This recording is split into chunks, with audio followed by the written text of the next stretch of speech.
Can you hear me out there? Is this microphone on? Okay, how many fingers do I have behind my back then?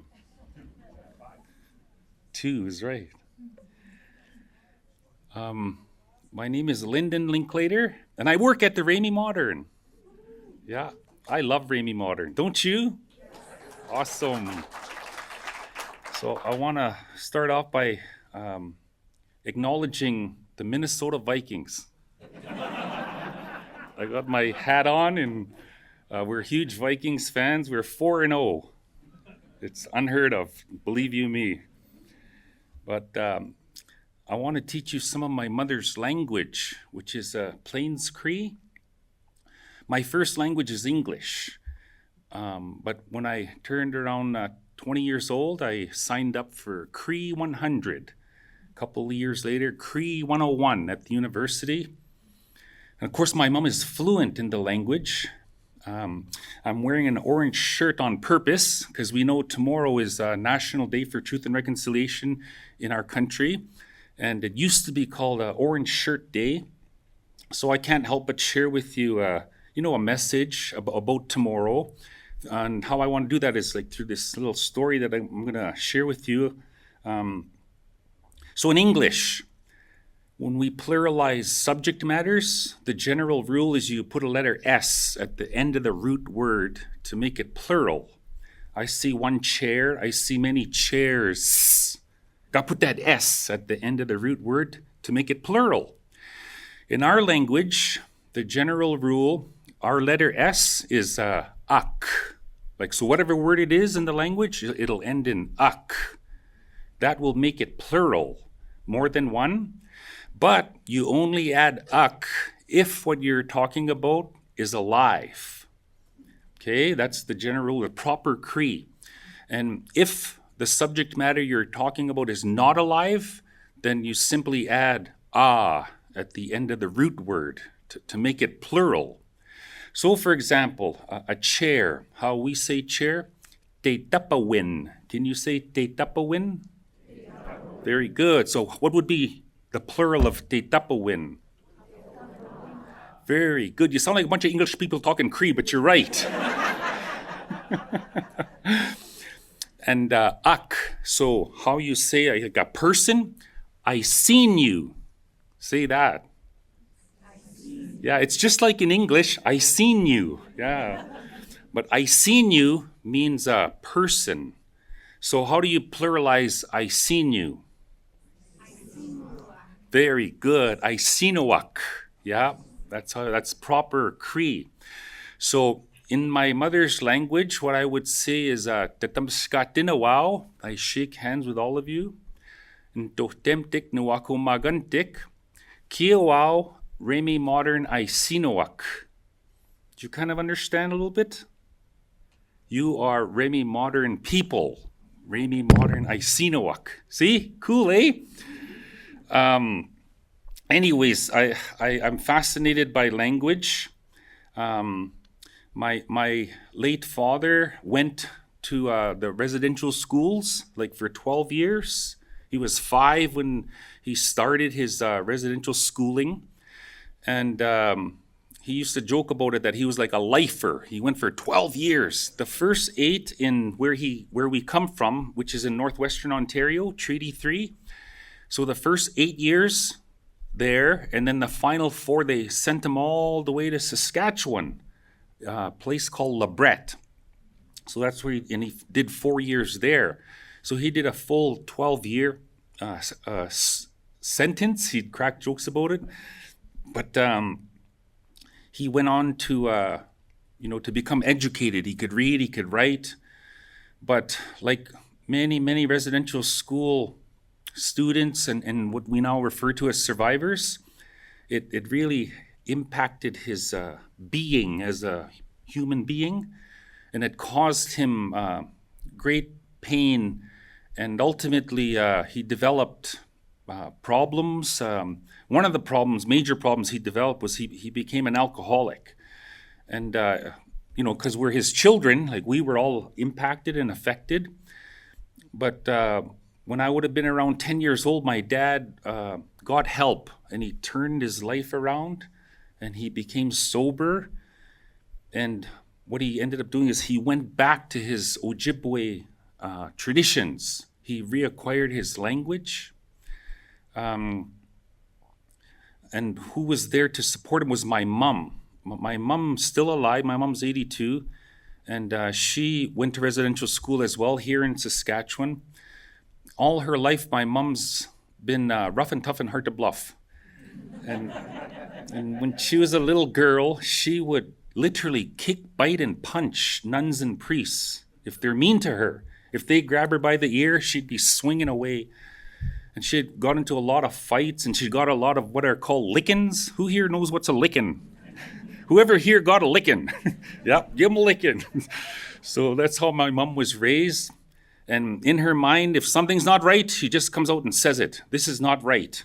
And she doesn't matter if it's a police officer, a doctor, a social worker. She'll just call it straight. So when she was 14, she said, this is not right. And she ran away from residential school, never went back. She made it to where her grandmother lived, and she was raised by her grandmother from that point on when she was 14. And she's the reason why our family stayed together. She kept us together. This is just one short story about the Indigenous people, like how we were affected. And of course, I want you to understand, everybody sitting here, like you had nothing to do with this.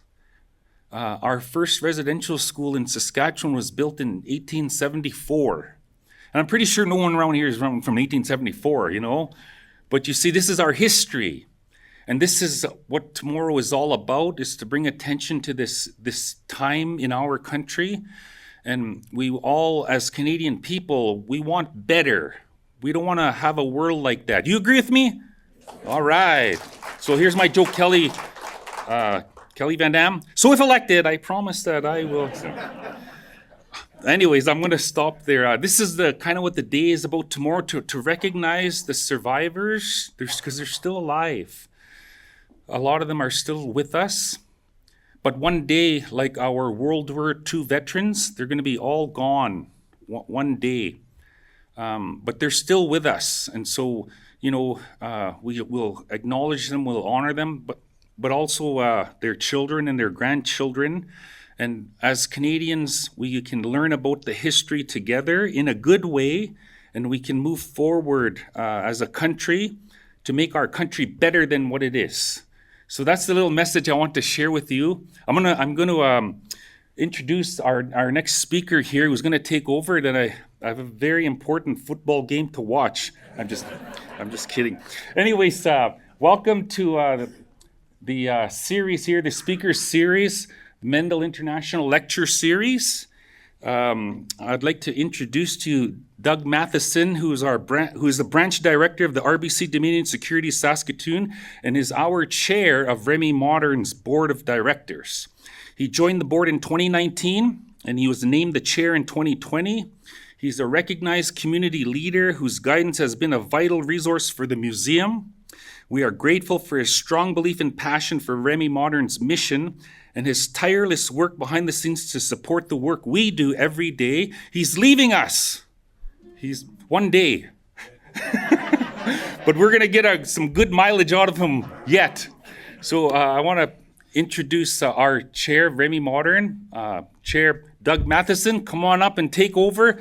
Have a wonderful evening, and we'll see you around. Okay?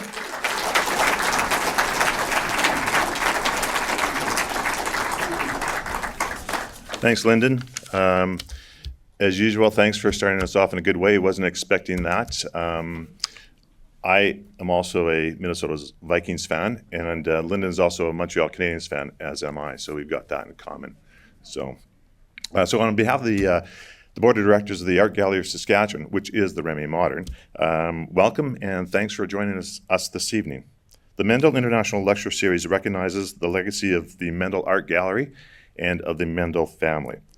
The intention is to bring thought leaders to Saskatoon to facilitate discussions about art and culture. We are grateful to share this opportunity with you to learn more about Frederick Mulder and the marvelous Picasso collection at Remai Modern. Of course, we express our continuing gratitude to the Frank and Ellen Remai Foundation for bringing this collection to Remai Modern. And a big thank you to Colliers and to Tom and Keitha McClocklin for sponsoring the Mendel International Lecture Series. Here to introduce Frederick Mulder are the co-executive directors and CEOs of Remai Modern, Aileen Burns and Ewan Lund.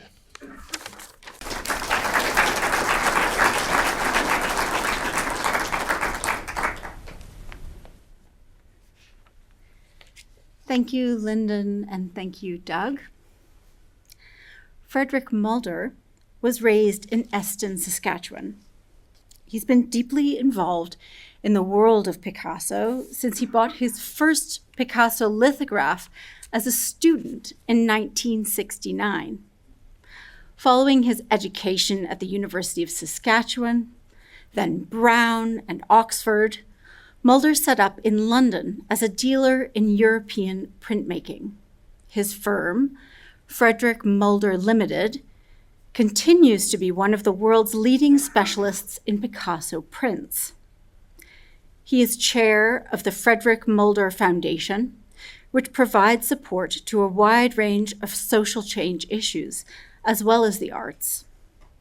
He's also founder of the Funding Network, an innovative organization based in London that arranges live crowdfunding events to support social change projects, and which he helped start in several other UK cities and 9 other countries. He was made a Commander of the Order of the British Empire by Queen Elizabeth in the New Year Honours 2012, and awarded an honorary doctorate of laws by the University of Saskatchewan in 2017. Remai Modern is proud to hold the most comprehensive collection of Picasso's linocuts in the world. This specialized collection includes edition prints, working states, and experimental proofs. We've heard about them today if you've attended some of the events. That provides insights into the artistic process. This group of 406 linocuts was assembled by Frederick Mulder, and in 2012, the Frank and Ella Remai Foundation purchased the linocuts from Mulder with the purpose of donating them to become Remai Modern. I think we're missing a page of speech here. Anyway, good. We're pretty good at thinking on the fly. So it's been incredible to have Fred Mulder here this past weekend. It's been some years in the making. We were meant to have a gathering in 2020. It's probably needless to say what happened in 2020 and why things got canceled. But we're so honored and privileged to be able to bring Frederick Mulder to give this talk, but also his business partner, Anne-Françoise Gavanon, who gave a really remarkable insight into the workings of Picasso and how fascinating and rich the collection is. And besides the linocut, in 2014, Frederick Mulder also donated 23 ceramics to the Remai Modern collection, which is made in the same period as the linocuts. So to really round off that part of Picasso's life, a lot of print was made, but also a deep dedication to ceramics. And it's been a really big source of inspiration for us as CEOs, but also for our curatorial team. And we've had Frederick and Anne-Françoise' expertise in the gathering show. They did a show called, this is why I need my notes. It almost worked. Apologies. Michelle remembers. Drawing in Color. Drawing in Color, beautiful title.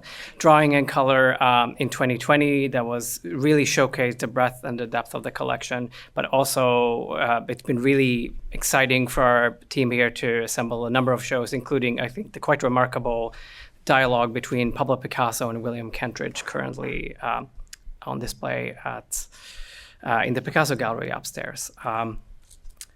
Because I don't have my notes, and I feel like I don't want to take any time away from hearing from Frederick Mulder himself. I'm just going to invite him up to give his talk, which is incredibly, it's such a good title for a talk. A Kid from the Prairies, How Remai Modern Came to Have the World's Greatest Collection of Picasso Linocuts and Other Tales. Thank you. Please welcome to the stage.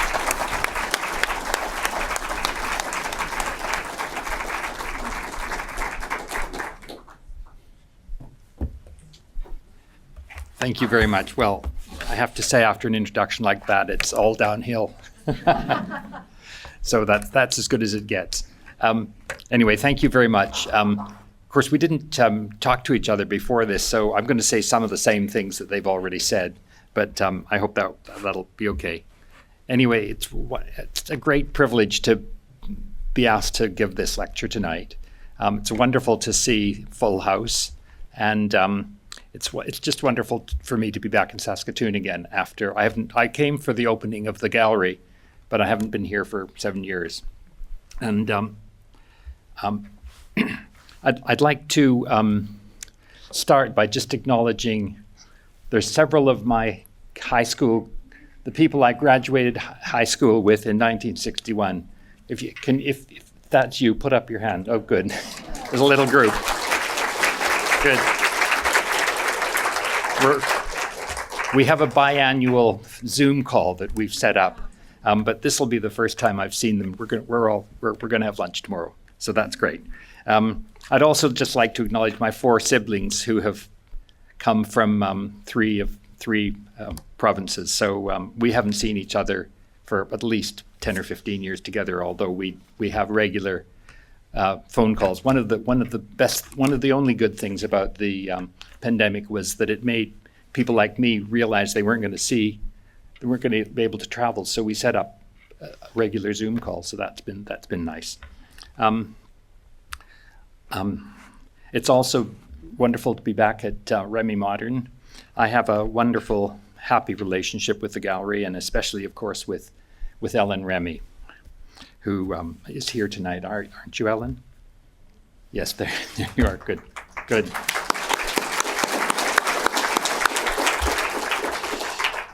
Well, as Aileen said, I grew up in the little town of Eston in the 1950s, which was then 35 miles from the nearest paved road, and before the town got cement sidewalks, which I helped to lay, actually. And I always had businesses as a kid, ranging from delivering Cokes to the workmen building one of the grain elevators, because that in the 50s that was a new that we got grain elevators built. Now they're all gone. And I worked on farms, but the best business I had was selling Christmas cards door to door. I tried to knock on every door in our town of 1,500 people over the course of my summer holidays. And I remember well the look of shock on the faces of people who opened their door to me and hearing why I was there and saying, "But it's 90 degrees outside. How can you possibly think about Christmas?" Fortunately, the business was sufficiently successful that I was able to hire my younger sister, who's here tonight, then about 12, to pull a wagon with more samples of Christmas cards and novelties, all to be ordered and then delivered in November. I carried a box, but Gwenny got to pull a wagon. She tells me a story that she asked for a raise, and I replied that I was sorry, but I couldn't give her a raise. She was, after all, making 20 cents an hour. But I did say that if she could find another job that paid more, I would find that acceptable. That she should definitely take it. I don't think that happened, but 65 years later, it's difficult to be sure. Anyway, I'm sorry, Gwen.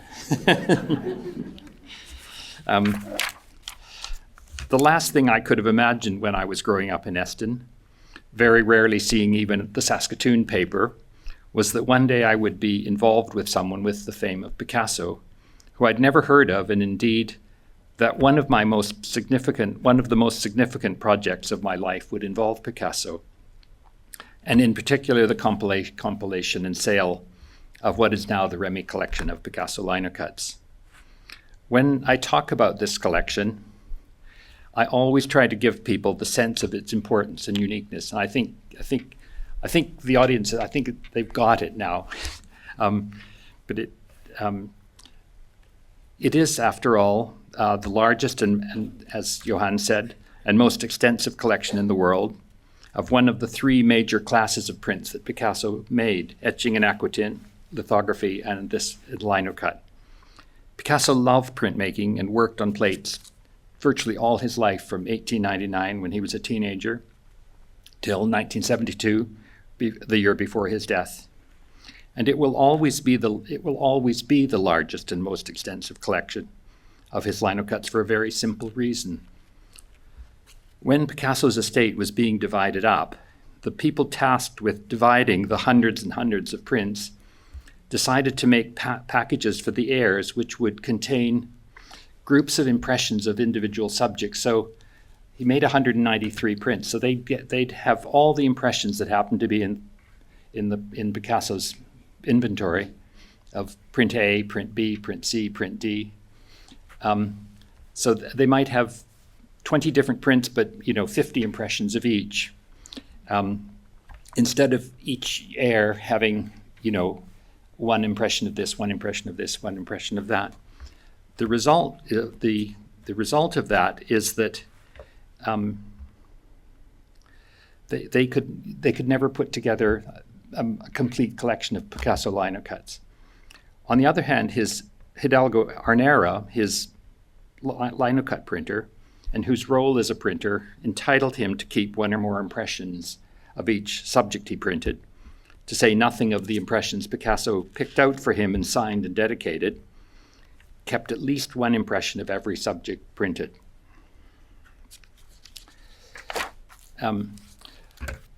So that was his kind of starting point, that the heirs, Picasso, all the kind of working proofs and the rare subjects, there were basically two people who could have them, Arnera and the heir, and Picasso. Picasso's got split up among his heirs, whereas Arnera kept all his. That was the kind of starting point. That's what made the compilation of this collection even possible. But how did this boy from Eston, come to be involved in putting this collection together at all? As was mentioned, I went to the University of Saskatchewan. I then went to Brown University in the States. And I went to England. I came to England in 1968 on a Canada Council doctoral fellowship, encouraged by Brown, where I was doing a PhD, to work with the professor who had the chair at Oxford in philosophy of religion, which Brown wasn't. I was interested in, my dissertation was in, but Brown wasn't very much interested. Canada Council grants were very generous in those days.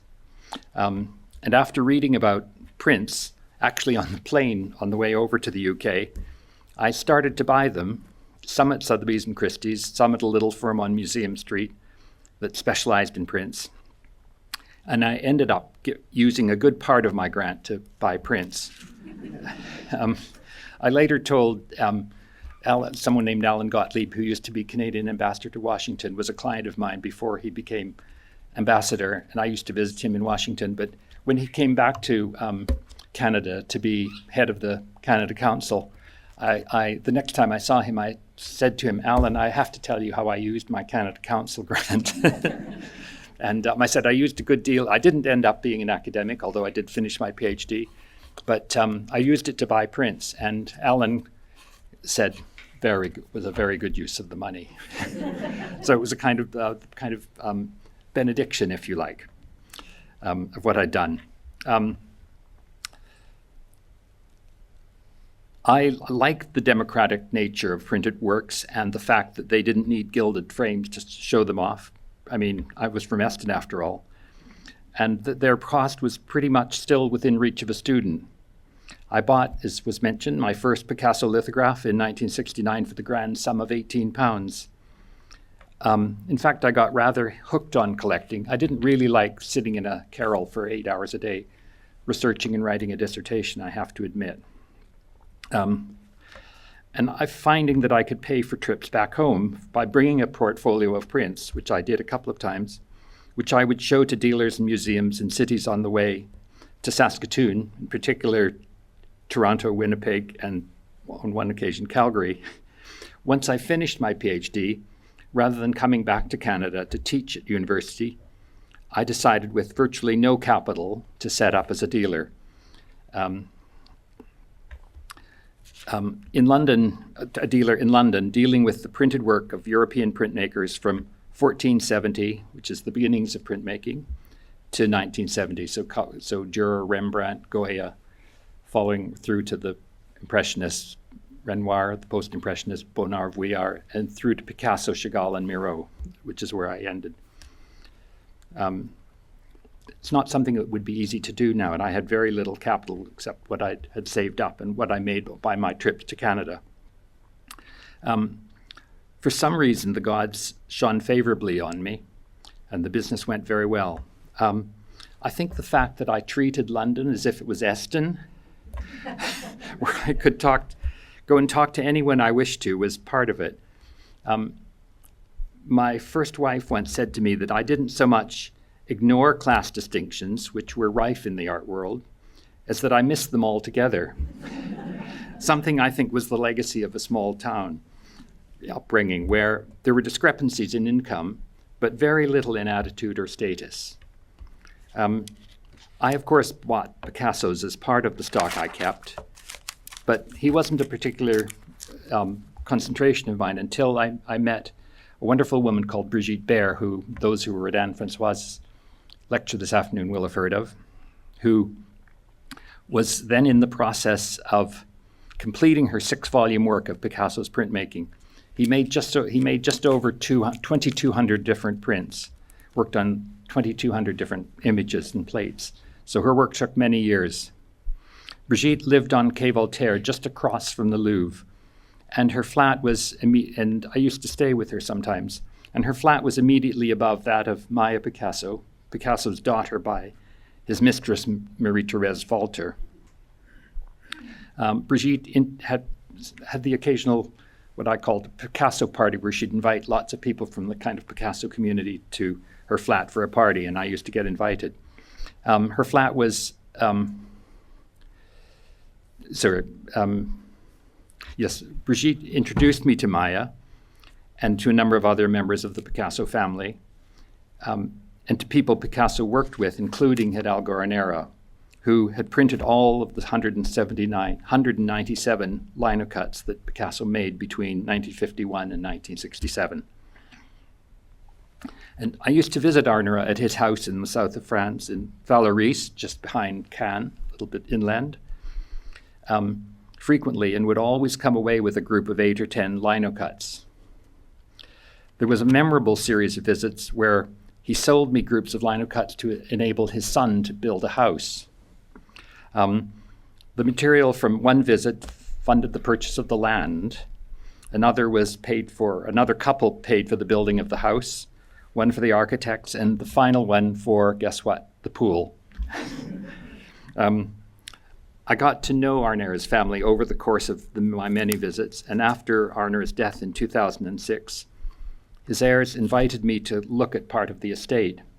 I had no idea what I was going to see. I was just told why don't you come and look at? We've got some prints. That our father had. We'd like to show them to you. Fine. I went down to Valoris. On that first visit, they showed me a portfolio with roughly 100 linocuts in it. Far more than their father had ever shown me at once. Fortunately, I had my camera with me, so I took pictures of everything, came home, did a spreadsheet, valued everything, took it back to Valoris, and we dickered a bit, of course, as one does about the price, but basically I bought everything, and happily so. I'd also brought a metal box with me, which can't remember now why I'd had it made, which fortunately accommodated the size of the large linocuts. So I could simply pack all the prints into the box together with foam to take up excess space and check it and carry it back on the plane. Those were the days when the UK belonged to the European Union. So there were no customs issues, you just had it as checked luggage. Although my insurers were never happy about the idea, but when invited for the next visit, I had the good sense to bring my colleague, Anne-Françoise Gavanon, who's here, and who spoke very intelligently this afternoon about technical details. As many of you will have heard her, who's now a fellow director of the company. And Anne-Françoise is from Montpellier, so she's a native French speaker. And although I managed on my school boy French, helped by some private tutoring, her presence was always very helpful. My French teacher at Eston had never been to Quebec, let alone France. So you can imagine that, so my accent has never been very good, but I manage. The next visit, they showed us, as I remember, 200 or so prints, all of which, again, we bought. It wasn't 200 different subjects, because there aren't 200 different subjects, but 200 sheets we bought. Other visits followed with offers of even more prints, and I realized that I was on course to putting together a very extensive collection of the 197 subjects that Picasso had made in linocut, because Brigitte Baer had told me what happened in the Picasso estate. She was one of the one who made up the packages, I think. And so she knew that what I was starting to realize that I could perhaps do would be impossible for anybody else, anybody on the Picasso side. Because you'd never get all the heirs to agree to trade. They were often at each other's throats rather than cooperative. So there were many wonderful things that turned up in the archive, especially the working proofs of many of the subjects, sometimes complete series of states, each of which added to our understanding of Picasso's working methods and were often unique. Early on, I made sure to put aside at least one impression of every individual subject. And since I knew that Picasso's had been widely divided among the heirs, I was being given up the opportunity to compile a collection that would quite simply be unique, a collection that could never be put together again in the future by anybody. And that's where it stands. We started buying the archive in 2008, never knowing, we didn't actually know, we were never told whether there was more to come. So every trip was a surprise. But every trip there were new subjects that we didn't have before, and we pored over our books before we went. And so we kind of began, Anne Francoise and I, we kind of learned the terrain pretty well. So we started buying the archive in 2008, and by 2011, I could tell we were nearing the end. We'd had pretty much something like all but 25 of the subjects. So our last purchase was in fact the 20 or so subjects that we'd not yet been offered, giving us 193 of the 197 subjects, all representing all the different themes and methods of working. This in itself would be enough to make the collection unique and hugely desirable, but I decided to make it even more interesting by adding lots of working material, some of which is hanging in the exhibition, the Picasso Kentridge exhibition here, which you should see. In the end, we added about 200 odd working proofs to the 193 subjects, making a collection of 404 prints. So the next task was to set a price and find a buyer. I knew that it was a highly desirable collection, and in fact, early on, one of our best collectors looked at the group and offered us an attractive price, but one which fell short of what I believed would be fair. It was an interesting day when he saw the collection and made an offer, having lunch in our local cafe, not at all posh, but very nice, and turning down an offer of many millions of dollars, a far cry from Christmas cards in Eston. Not that we ever bargained prices over Christmas cards, but it was also another kind of transaction. But I was determined to get a fair price and hopefully to find it a good and appreciative home. Shortly after completing and pricing the collection and after this visit, Peter McKinnon, then president of the University of Saskatchewan, paid me a visit in London and asked me to come to the university to present and talk about the 6 linocuts I had promised to the university, I was giving to the university, each of them in honor or memory of people connected with the university who'd been important to me. Don Kerr, Rudy Crutzen, Peter Millard, Courtney Mill. Those are names that some of you will know. Curiously, my gift of the 6 linocuts made the U of S's holdings the largest collection of Picasso linocuts in any institution in Canada at the time. I've no reason to believe that's changed either. Now, of course, there's 404 in the Remy, but so the 2 largest collections of Picasso linocuts are in the same city. Before my trip to Canada, I thought how wonderful it would be if I could place this hugely significant collection in Saskatchewan. Which of course I still thought of it as my home, although I hadn't lived here for many years. But I came back regularly, and it has, the prairies, particularly small towns on the prairies, have a pull that never quite leaves you. Certainly that was my situation.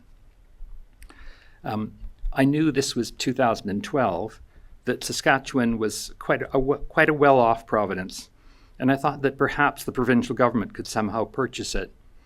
I made an arrangement to meet the Premier on my visit, but the appointment with him was cancelled at the last moment through pressure of work, and the Minister of Education was asked to meet me instead. To say that he was lacking in interest when I talked about the collection would be an understatement. Although he did show me his sports memorabilia, so it wasn't totally wasted. So I drew a blank there. Fortunately, Peter McKinnon had kindly offered to give me a dinner at the President's residence as a kind of thank you for the gift.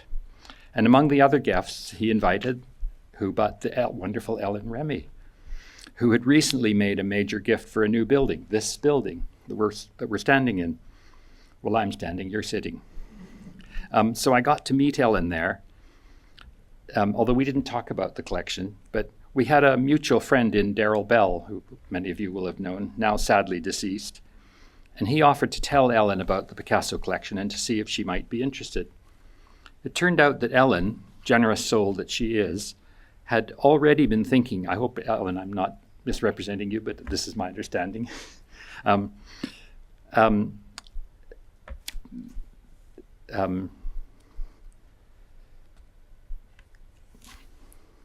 sorry, I've lost my place. Okay, yes, it turned out that Ellen, generous soul that she is, had already been thinking about a major acquisition for the museum. And when this boy from Eston just happened to turn up with a major collection he wanted to sell, I think she found herself kind of fascinated and interested. So Ellen brought a group of Remy trustees to London to see the collection in 2012. I showed her the collection, showed all of them the collection, and we also were able to take the trustees to the British Museum, whose significant collection of Picasso linocuts had all come from us, and whose director spoke rather eloquently about their linocut holdings. So not a bad recommendation it was.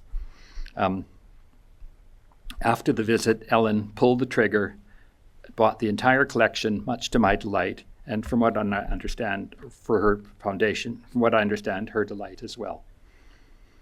Once Ellen had bought the collection and presented it to the gallery, I decided that I also wanted to give something to the Remy, especially something that had a relationship with the linocuts. The idea of giving a group of Picasso ceramics came pretty quickly, partly because many of the ceramics had the same subjects as the linocuts. And I also liked the connection with the tradition of Regina clay ceramics.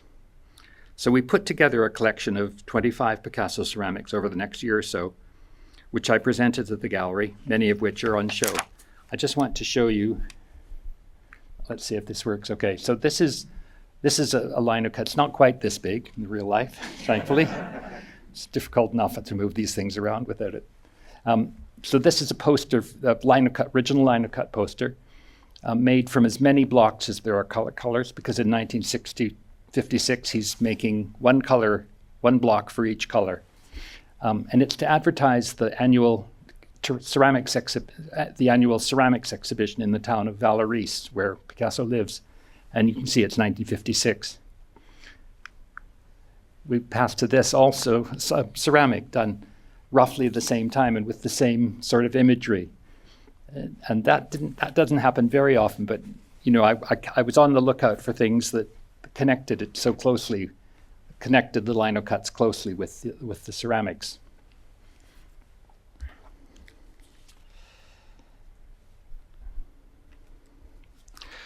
I'm sometimes, excuse me a sec.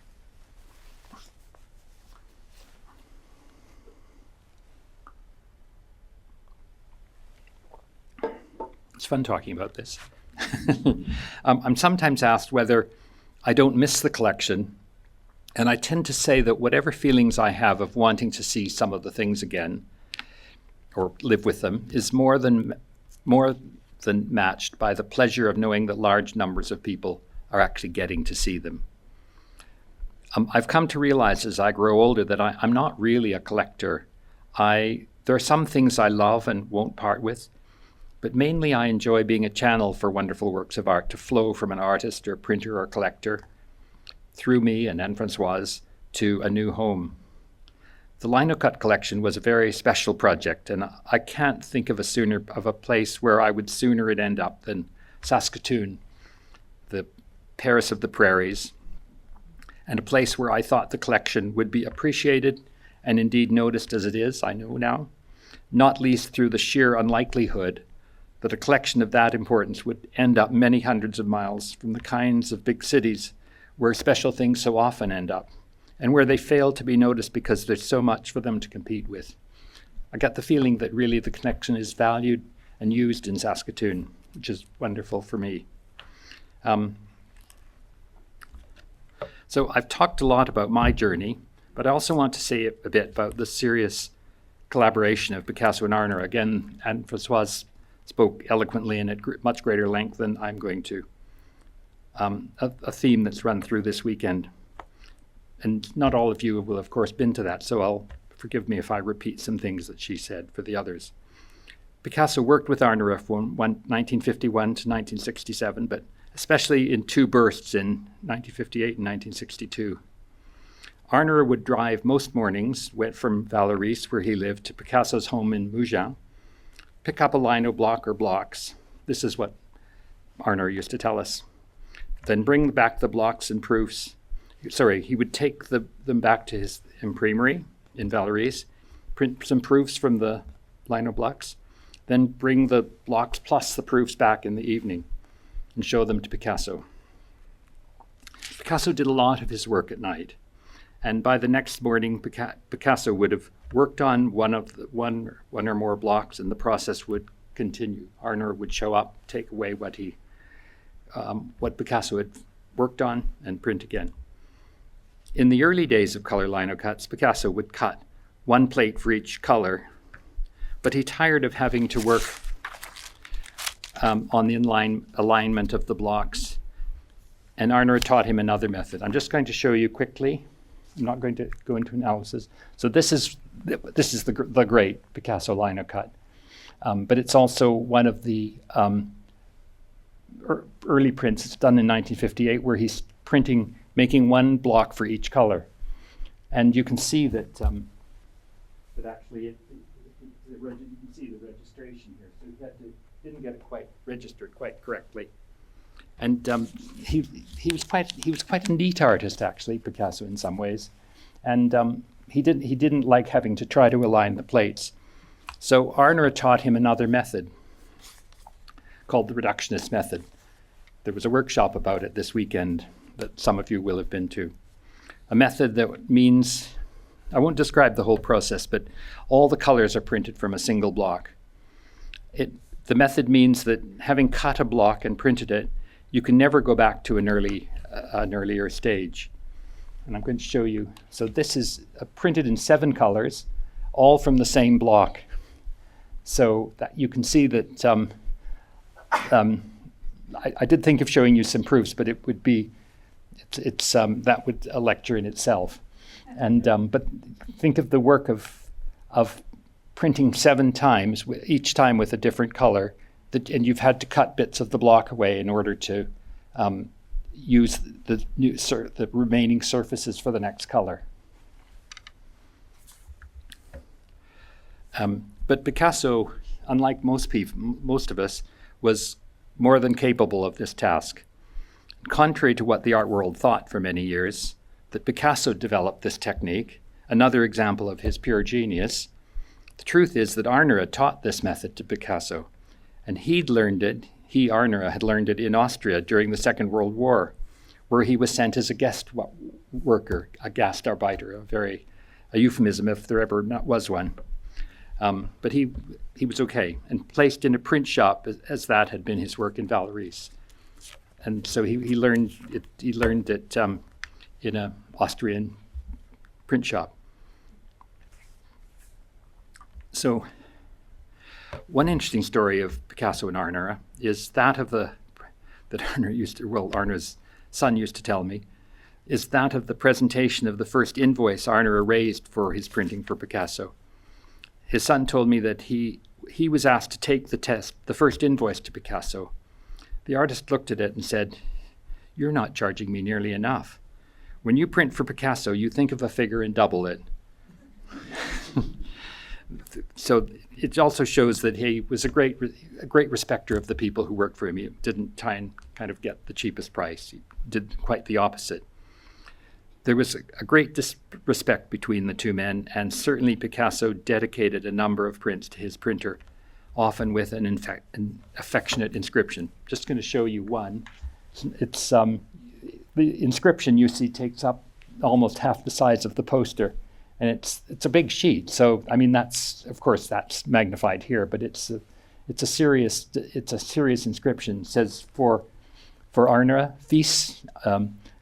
The Arnera who was the printer was the son of another Arnera who owned the print shop, and then he signs it a second time and puts the place and dates it 24th of July 1957. 1957. And again, whereas the other poster that I showed you was used to advertise the annual exhibition, this poster was used to advertise the annual bullfight in Vallauris, which the council in Vallauris set up kind of because Picasso loved the bullfight and was living there.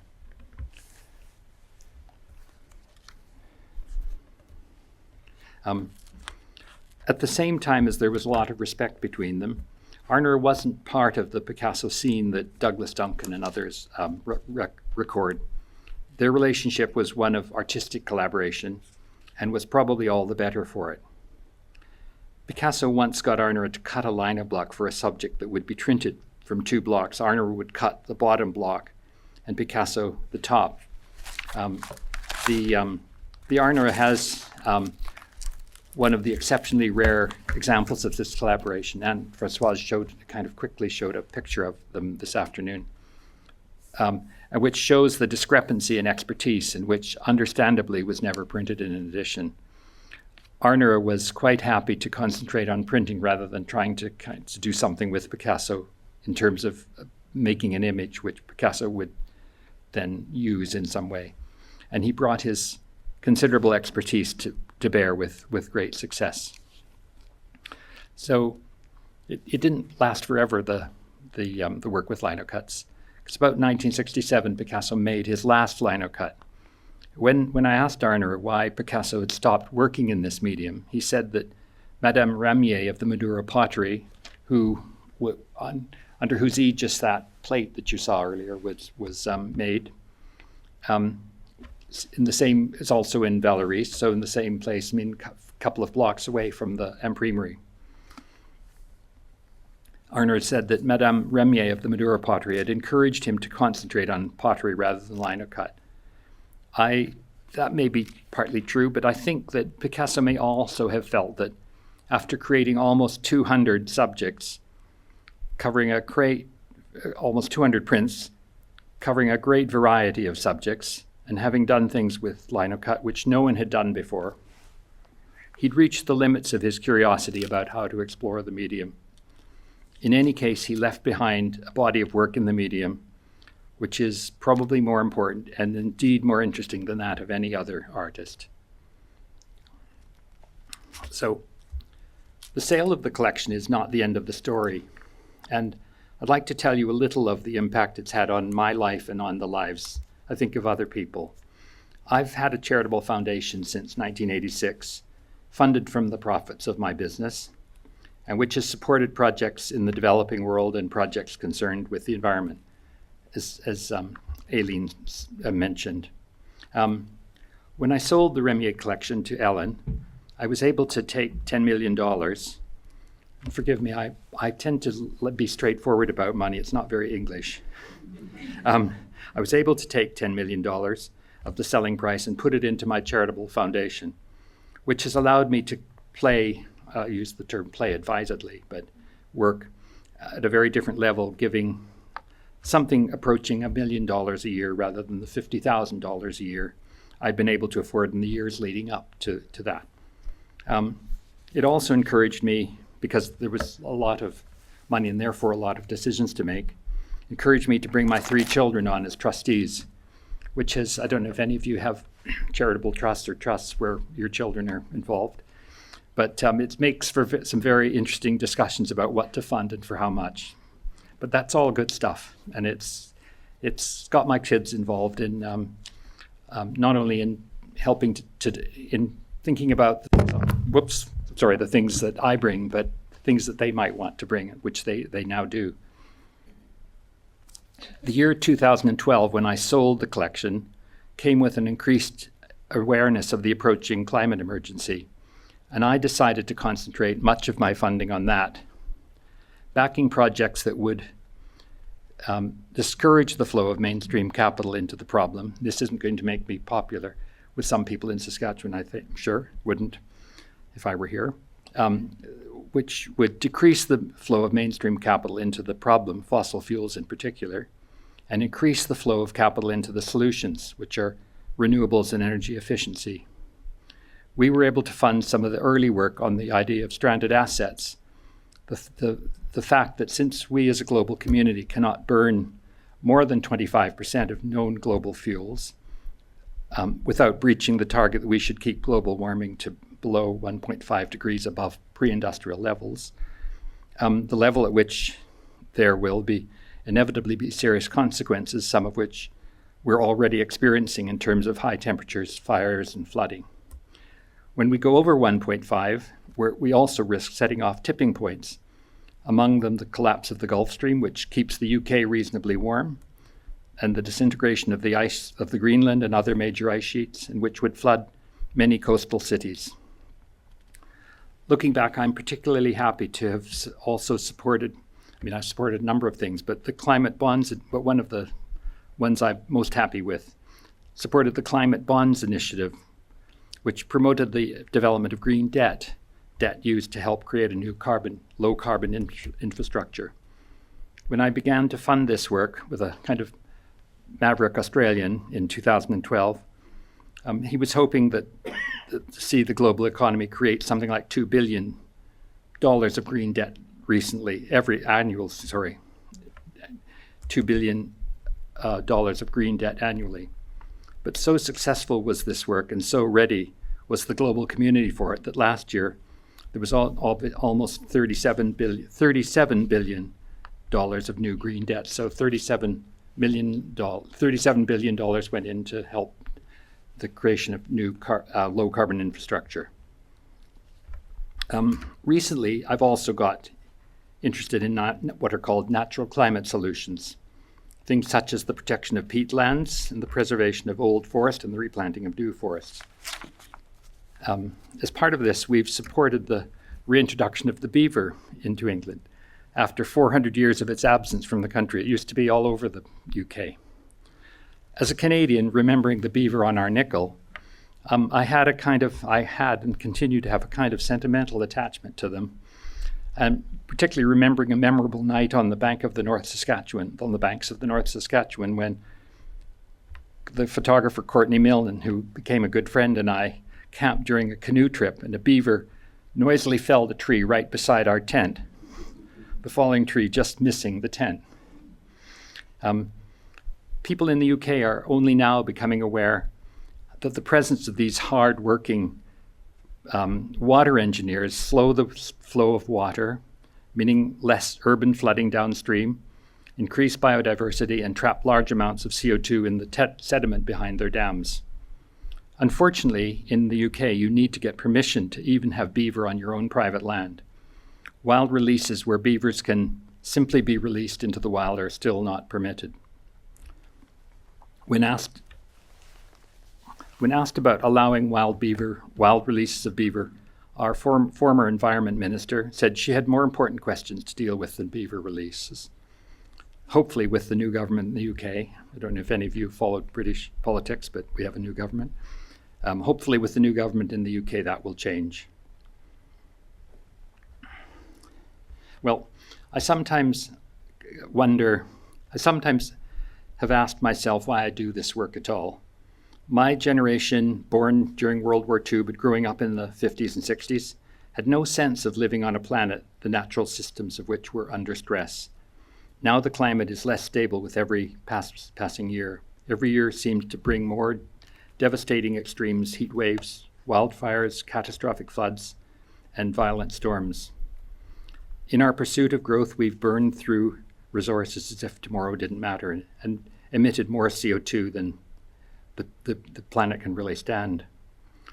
The future that my generation had, one where nature flourishes and the climate is a steady backdrop to life, seems to be gone. In many ways, we have robbed future generations of their right to a healthy, thriving planet, and with it a sense of security that every child should have. I ask myself, by what right we have done this?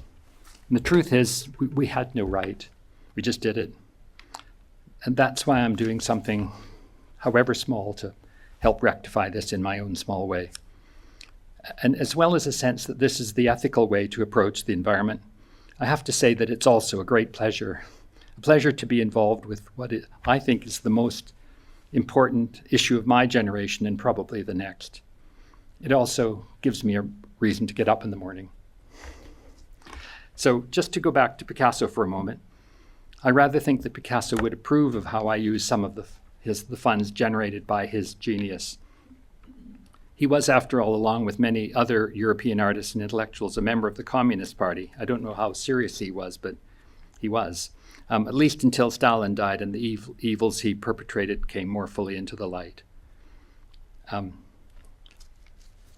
hope this gives you a little sense of the journey of this kid from the prairies, from a small town to a wonderful university in this city, and involving many interesting years of prints. I've been a print dealer now for over 50 years. An important aspect of this journey has been my connection to the prints of Picasso and the privilege I've had of being able to put together one unique and important collection, the Picasso linocuts, which has found such a good home at the Remai. So I would encourage you to see the exhibition about collaborative printmaking if you've not already done so. And I also hope you'll take the opportunities that the Remai will provide you to see more of the linocuts of Picasso. There are a lot of them. It is a rich, rich collection, and I hope Ellen is proud to have given them, and Saskatchewan should be proud to own them. Thank you.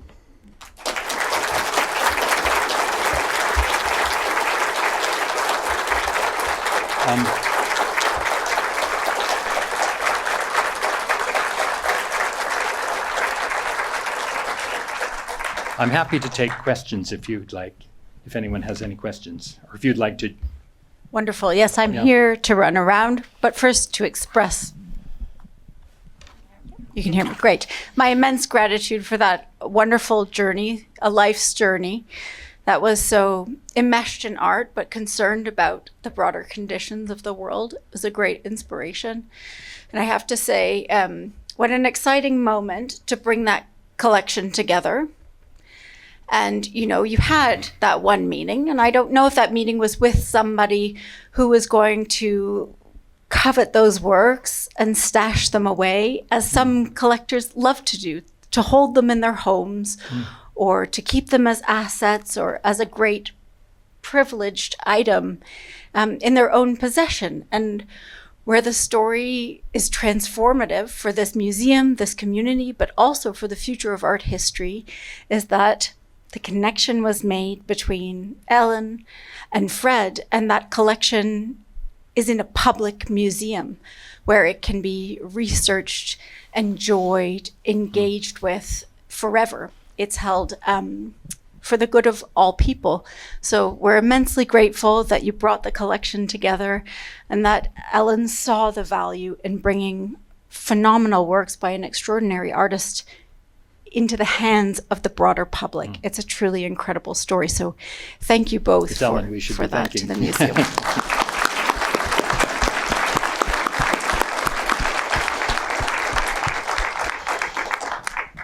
Are there questions in the room?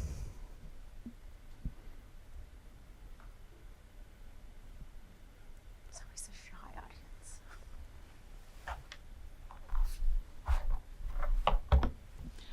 Oh, I see one at the back. Carol. Was your hand up, sir? No.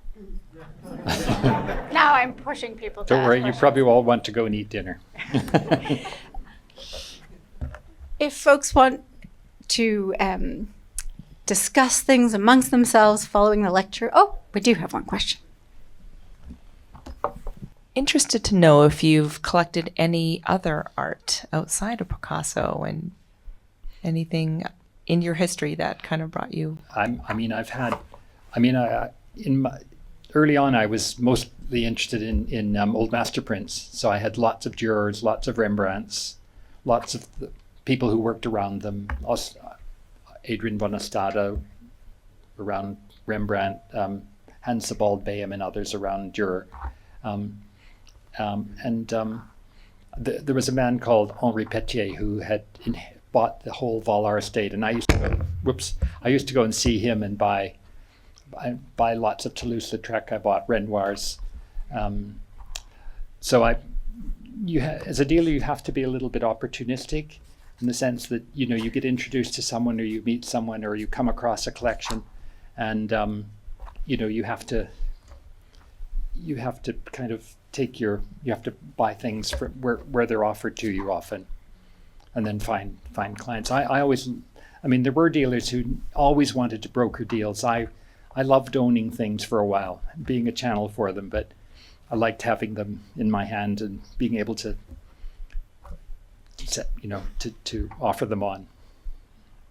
But Edvard Munch was another of our great favorites. I don't know how many of you know him. Did the Scream, late 19th century Norwegian, lots of angst, lots of troubles with women. poor Munch.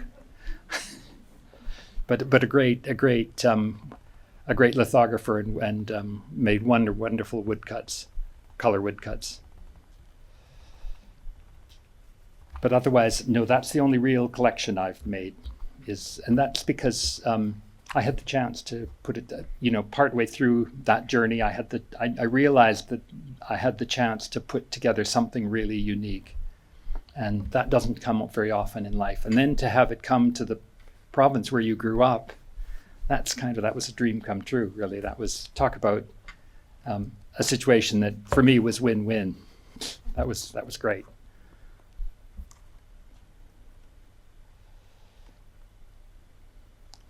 Well, if there Okay. are no more burning questions, please join me in thanking Frederick Mulder one last time.